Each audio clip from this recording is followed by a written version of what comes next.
Hello, this is a video to summarize all the tips, tricks, experiences, treatments and cures that I discovered for sinus cancer during a terrifying and sustained battle with the illness that lasted over 2 decades. Just before we begin, I would like to make it clear that I am not a medical doctor. The following advice is based upon my own personal experiences coping with the severe symptoms of sinus cancer for over 20 years in order to share this hard-won knowledge with others who may be suffering from similar conditions. This video may therefore be of interest to patients, doctors and general public alike who wish to hear a patient's perspective. And without wishing to dwell for too long just on my experiences, this timeline of my life shows the 25-year ordeal with sinus cancer that I suffered starting in 1995, depicted by the red line here, lasting virtually up until the present day, and I am pleased to report a very significant reduction in my symptoms and suffering over the past few years. This is following the application of all these treatments and cures I discovered along the way. And I hasten to add that this really amounts to nothing short of a marathon that I was forced to run, quite simply if only for the fact that I was misdiagnosed by 3 different ENT specialists in 1995 when it all started. This is quite an amazing or astonishing misdiagnosis by 3 specialists when I presented with all the full-blown symptoms of sinus cancer at Bournemouth Hospital in 1995, which to this day still warrants a closer look as far as finding an explanation.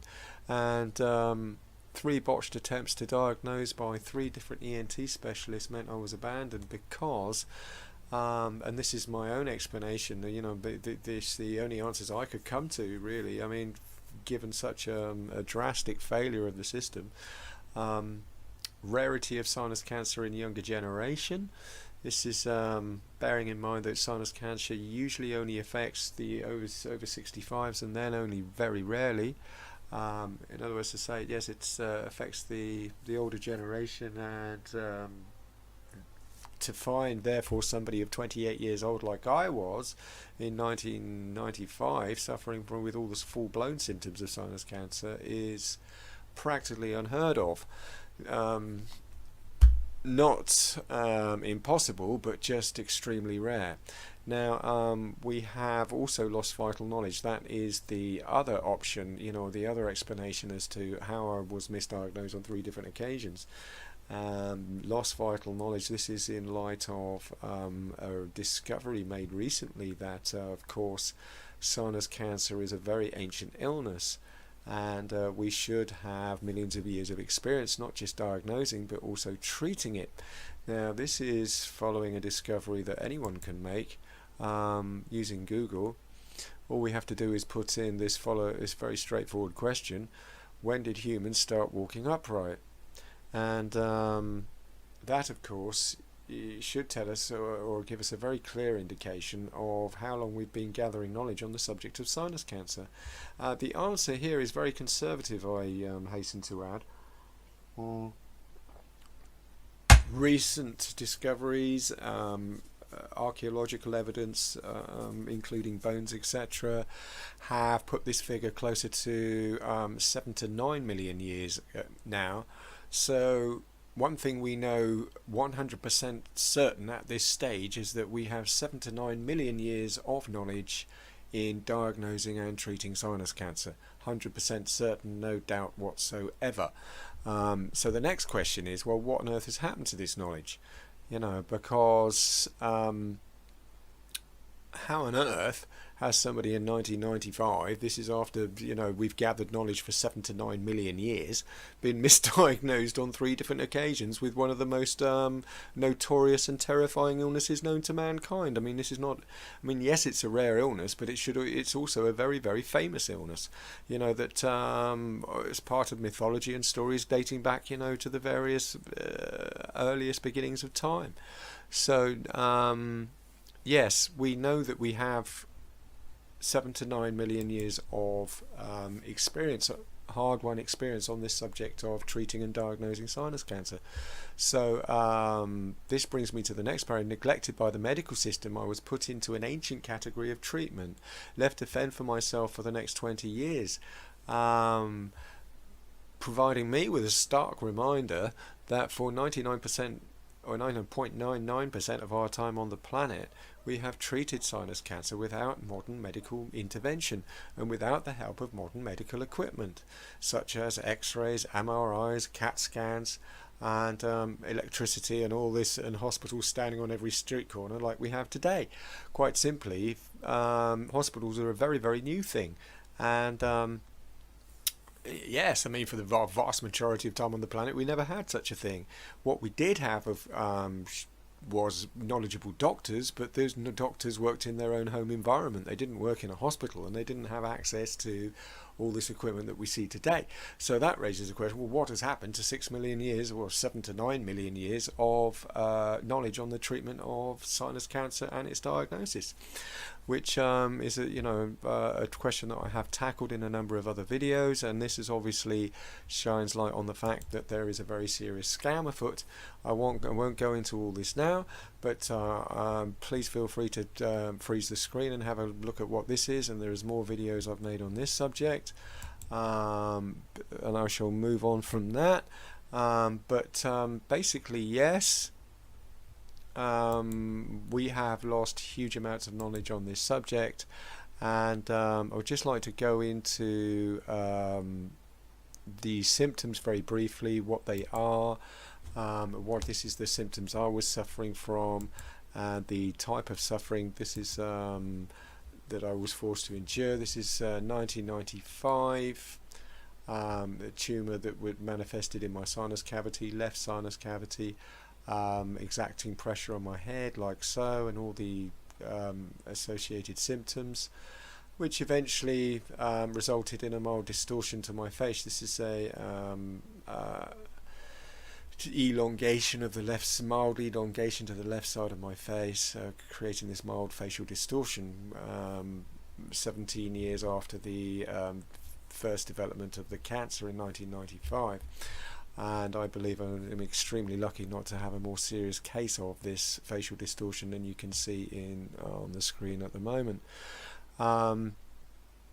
So the yes, the symptoms that I had was all the classical symptoms of sinus cancer, which you can find on any sinus cancer web page, you know, from any charity that purports to look for cures for this illness.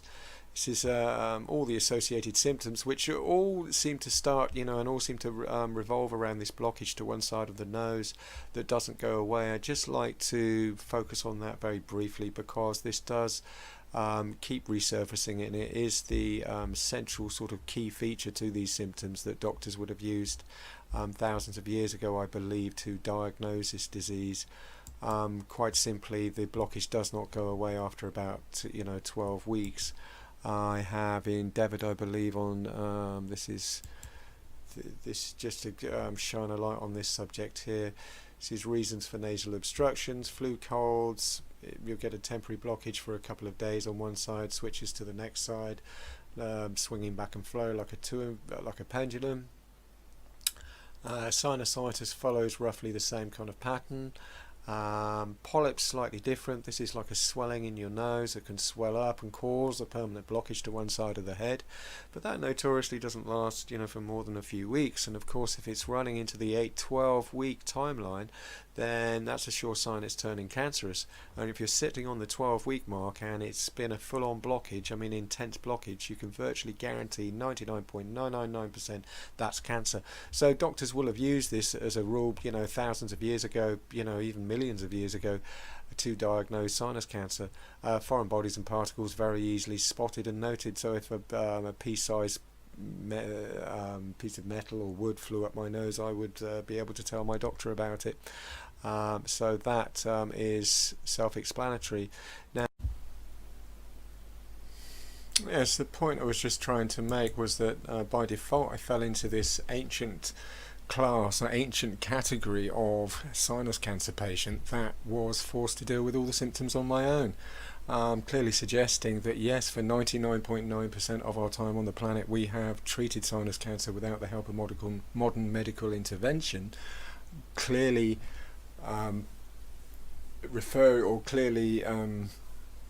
meaning that we have 6 to 9 million years of knowledge in treating this disease, quite simply because people were forced to treat their own symptoms and run the marathon that I was forced to run for many thousands of years, or millions of years, before hospitals were invented. So in other words, this marathon that I started in 1995 has been run by thousands of other people over the last 6 to 9 million years, and we have very carefully collected their knowledge and thrown it in the bin, because there's no money, there's no profit in it, and there seems to be, worse than that, it seems to compromise people's jobs. And this all harks back to this ridiculous cancer scam that's going on that I mentioned a short while ago.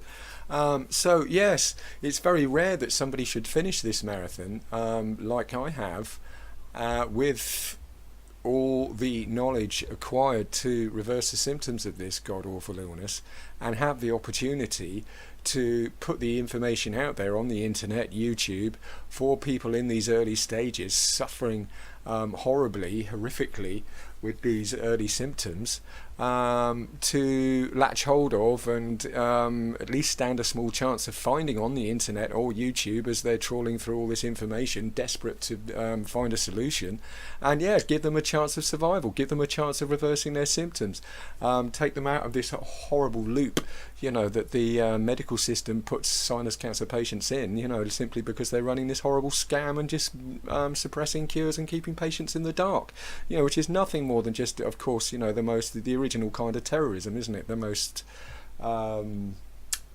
clearly defined form of terrorism, I think, on the planet. Literally, to use a terminal illness just to terrify the living daylights out of people. So yes, that then raises the question as to what's happened. I was going to say, you're releasing these treatments and cures, and of course what exactly these treatments were. And it's worth pointing out that one of the first improvements that I made to my lifestyle choices was this alkaline diet. This is following the development of the first symptoms of sinus cancer that literally forced me to migrate toward an alkaline diet, because eating junk food made me feel so much worse, and eating good food may help me to feel better. So without even realizing I had cancer at the time in 1995, of course I was misdiagnosed, so I had no clue what on earth was the matter with me, and I also had no clue about the alkaline diet. So without even knowing about either of those two things, I was being forced to migrate toward an alkaline diet by a disease that I also didn't know about. So that was very strange, but the upshot of that has been that I've learnt about the alkaline diet later on, down the line, when I realised it wasn't until about 17 years later I realised I had cancer, until things got so ridiculous and so obvious, what was going on, that that the whole thing, the truth just revealed itself anyway. That was while I was trawling through a Cancer Research UK website and found all my symptoms listed in a long line. Now, this food chart, yes, I mean, depicts, how sugar and bulking agents, colorings, artificial sweeteners, numbers, all that sort of thing, falls into the more acidic category, and accompanied by things like bread, rice, wheat, of course, and well, I mean, meat also is quite a famous culprit, but in moderation, I still think a small amount of meat won't do a cancer patient too much harm, as long as you don't go too overboard on it. But the point being here that if you migrate toward an alkaline diet, replace these less nutritional foods with more alkaline, nutritional based foods, then yes, you're going to stand a higher chance of survival, as simple as that. So I'll leave you to research that in your own time. The other thing that was brought to my attention was spirulina, a natural health supplement, which can be used in juices and smoothies. I've made a little slide just to help people get started with that and put you in the picture. This is 1 teaspoon in a bottle of water and shake once per day. That certainly serves me very well, and has helped to stabilize my energy levels and even my mood, I've found, while all chaos has been going on around me. So yeah, the other option, of course, is to pop a teaspoon in a smoothie, and here's some ingredients just to help you get started. And I recommend the second option, actually, quite simply because it tastes better and there's more nutritional benefit in it. Let's have a quick look here. So that's that one. We've got herbs, spices and black seed. Yes, definitely worth doing a lot of your own research into the anti-cancer properties of herbs and spices, one of which, or one of the most famous of which rather, is black seed. If you can build a small arsenal and use these in moderation, you can get tremendously powerful effects, I believe, not just anti-cancer but virtually any other illness. Sodium bicarbonate, yes, that's a very well-known alkalizing agent available from any supermarket. Can be used to alkalize the body. Again, recommend that you research that on your own. Which is again part and parcel of the alkaline diet. It's not something I personally use very much because I don't believe with sinus cancer, it's going to be that helpful. I certainly will be. I mean, could be. And personally, I put it in my shoes, oddly enough, because I think that it can be absorbed through the pores in the feet, and helps to alkalize me that way. While I use this stuff for internal and this stuff for external, oddly enough. You may wish to do other things with it. Colloidal silver is another one that doesn't get much publicity, but still nevertheless has some extraordinary properties, and antibacterial, antiviral, antibiotic, which works in better harmony with the body than over-the-counter prescription antibiotics, and for external and internal use.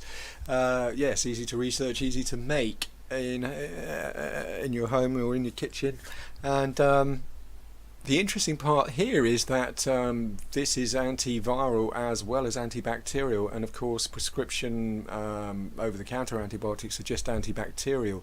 There's no such thing as an antibiotic from the GP that has antiviral properties like colloidal silver does. And of course, in today's environment, with this COVID-19 lurking about, which clearly appears to have other viruses inserted into it, such as HIV and rabies, you will also find that colloidal silver works very effectively against HIV and rabies and COVID-19.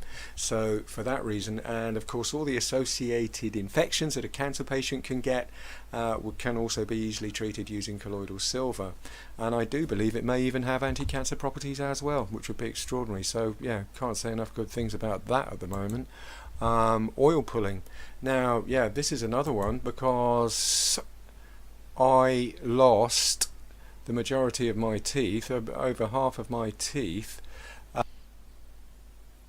Yes, the point I was just trying to make here is that I lost over half of my teeth. This is while battling the exasperated tooth decay caused by sinus cancer for over 15 years. And the point being here is that, of course, I found a solution to this problem in the form of oil pulling. This is 16 years later. This is just a picture I've got from Google Images that anyone can bring up and search for themselves. And clearly highlights all the benefits of oil pulling and how supermarket oils can be used to remove bacteria, microbes, fungus from the teeth simply by swishing it around the mouth for a couple of minutes and spitting it into the bin. So yes, the disappointment here was huge, of course, because I was going mad literally with this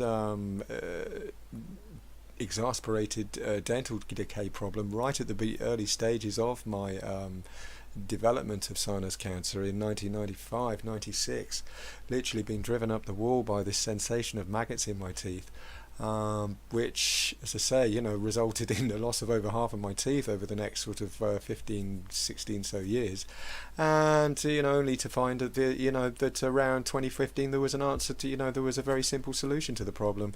If somebody had told me about oil pulling right at the beginning here, I could have used it to save every single one of my teeth. I mean, absolutely no doubt about that at the moment.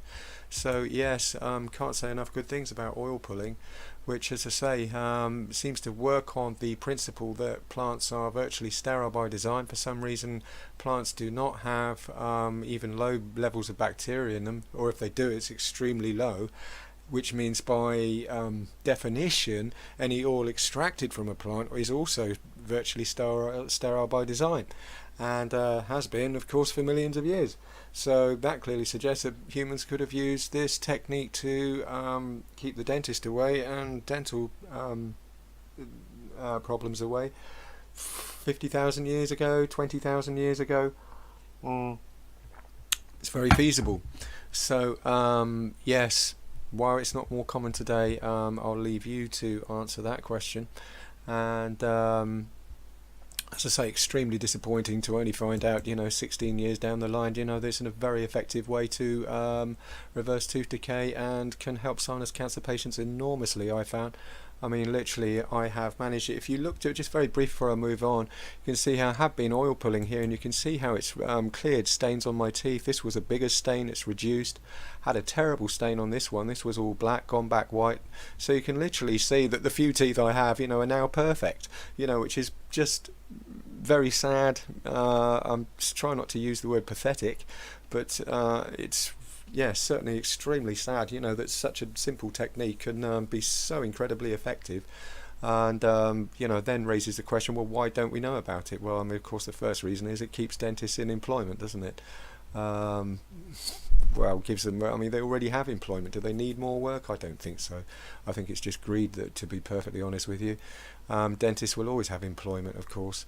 So that then brings us to lifestyle changes, again, which fall into the similar category as to the alkaline diet, actually. I mean, you'll find any sinus cancer patient experiencing the severe symptoms, initial symptoms of sinus cancer, will be forced to migrate toward a healthier choice of lifestyle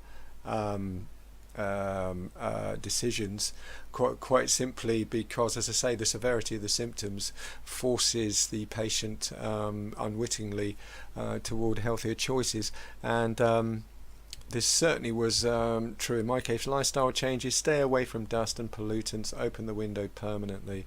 Yes, that's day and night. Choose a lino floor, wooden floor. As simple as that. I do believe I've tried, just very briefly, to express this in a picture here that I put together. Dust, chemical pollutants, smoke and allergy. No carpet, choose lino or a wooden floor. No stale air, open the window day and night. No lying down in a smoky, dusty atmosphere. That seems to only aggravate and trigger symptoms in the most terrible fashion. I found lost so many days like this I can't count. So yes, opening the window at night is almost more important than during the day. if you're lying down. No dust or chemical pollutants or smoke is the goal of this task, and one, as I say, you'll be forced to achieve, even if you're not consciously aware of doing it. And that then brings us to the last limiting factor here. Nothing has much effect until smoking is tackled. This is the breaking the smoking habit and removing it with a view to unleashing and releasing all the medical benefits listed above, which of course are compromised and very much restricted while this ball and chain is still attached to the patient. So yeah, that really I would like to be the main focus of this video. And just to get us started, I've got it's just a little word of advice just before we begin, which is, if you can give up smoking, just naturally, literally just put it down, and whether that be just in increments or just all at once, well done. And the cheapest option for that matter. In many respects this ticks all the boxes. If you can get that one sorted at the first step on the ladder, then take my hat off to you. I didn't succeed, unfortunately, so yes, I'm very lucky to be here, just literally from that point alone. So mixing weed hash with tobacco achieves limited results defined by the flawed logic. And interestingly enough, I mean, this is a method that quite a lot of people do choose to try and give up tobacco. If they decide one day that the habitual tobacco smoking is bad for them, and they might have a cumulative effect on their or damaging effect on their body, then there's many people, I mean myself included, decide to start mixing the tobacco with weed and hash, and with certain excuses being relayed to themselves, such as well, I'll smoke less of it, etc., etc. But yes, it achieves limited results defined by the flawed logic, there's which we'll get into in a moment. Bongs, pipes, chillum all use negative pressure collapsed and can cause a collapsed lung. This is obviously includes cigarettes, tobacco pipe smoking, virtually all the accepted forms of smoking that we see going on around us, all clearly use negative pressure. This is sucking, in a vacuum inside the lungs in order to drag and suck the smoke out of whatever object it is, the cigarette, the spliff, or the bong, or the pipe, into the lungs. And the problem here, when negative pressure is there we go here, it's created in the lungs, which obviously is all part of the sucking process, then the combination of black, just dirty thick smoke in the lungs and negative pressure causes a collapsed lung. This is a medical fact, which should be more well known, and is unfortunately one of the reasons why a smoking habit is not going to take you anywhere, or only certainly drag you to a premature death. Now add to that the fact that you've got toxins, hydrocarbons, carbon dioxide, carbon monoxide, paper, nicotine, all kinds of other stuff burning away, contaminants. This is to whatever you're trying to take. So obviously, I mean, if you're trying to treat cancerous